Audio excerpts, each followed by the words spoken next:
I'm going to let you in on a little secret, all right? In case you didn't already know, Josh Allen's good at football. And now the Bills are on the rise again. It is pandemonium. It is fantastic.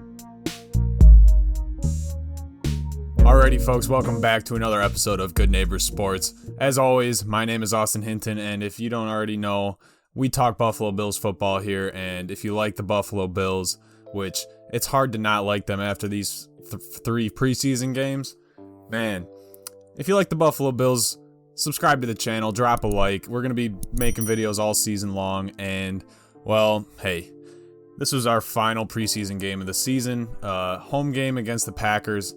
I was there, and man, if you were there too, you know, especially on the sunny side, it was a hot game, but hey, we saw Josh Allen though. Now, considering I'm just getting back from the game, kind of just took a little bit of a power nap after the fact. I'm not too brushed up on all the stats of the game and whatnot, but I was there and I was trying to keep mental notes on what was going on the field. And well, the number one thing that kind of struck me had nothing to do with any of the players. Actually, it was the 12th man on the field.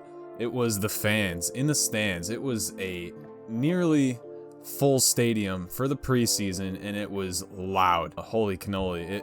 I don't know. It was up there. It was a good electric experience. We were all having a good time. It was the first tailgating experience I had in a long time. And if it is any kind of barometer for what the regular season is going to look like, then we are in store for some fun parties there at Highmark Stadium. And man, I am just way too excited, but let's just get right into this preseason week 3 game where we saw a lot of our starters, and it was kind of fun to see. I saw on Reddit someone talking in a thread post about this game that playing Josh Allen in the preseason is like driving a Lamborghini to go get milk. It is reckless, it is stupid, but it is so fun. And I thought that was a great analogy, and that's exactly what it was. Josh Allen looked phenomenal. He was, 20 for 26, 2 touchdowns, and however many yards in just one half of football. This man, it was not a fluke what he did last season. We're in for a treat, folks. I'm telling you that right now. Also, Gabe Davis. Anyways, we're going to go through the whole shebang. I got some notes taken down. And to first start off, that first Bills drive of the game, it looked too easy. I was actually on my way up to the stadium to my seats. We were just seconds right on time and saw that touchdown pass to Gabe Davis, and it was phenomenal. That was a rocket. But yeah, that first drive looked way too easy. I know we were playing against none of the Green Bay starters. It was just starters versus backups, which you kind of have to expect the Bills to dominate in that fashion. But Josh Allen didn't even look like he was trying too hard. He was just going through the motions and doing his thing. And the first 9 passes of the game were completions, and it was just easy to watch Buffalo Bills air passing game football. And it's not common that we can say that, especially in my lifetime. It's hard to say that for sure. We've always been a run first team. The fact that we're throwing it so easily is just fun to watch. So the offense was cooking. They were firing on all cylinders with all our starters out there in the first half. Our starters for the defense looked decent as well. There were times where they kind of looked Swiss cheesy, but they were very, very clutch when it mattered most. Like AJ Klein on that 3rd and goal near the end of the first. That was a massive little trip up if you saw that.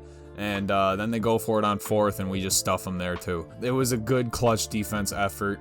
There are times where the chip little soft run plays were getting at us, and that's what's going to happen when we're playing New England, when we're playing the Chiefs, all those teams that just like to do those short little run soft plays that usually will pick up like 2 or 3 yards, but against us it seems like we're letting up 5, 6, 7 yards every time in one of those. And well, it's nice to see our edge rushers really getting a lot of pressure on the quarterback, which is what we've all been asking for.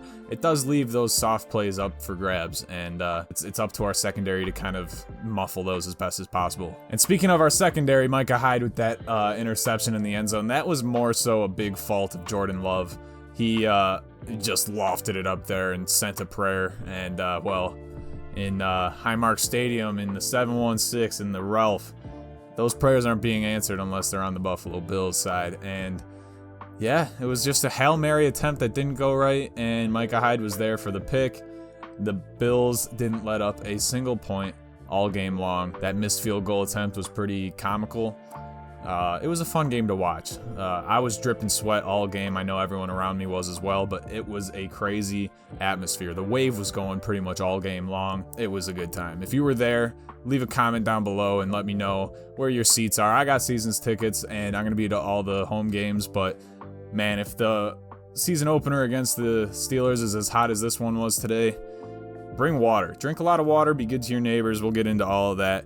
But yeah, Beasley always seems to get separation, I mean, he's not vaxxed up, so he's got to keep that social distance, so it's good that he's getting that separation, always wide open in the middle of the field. You love to see it. Cole Beasley just killing it.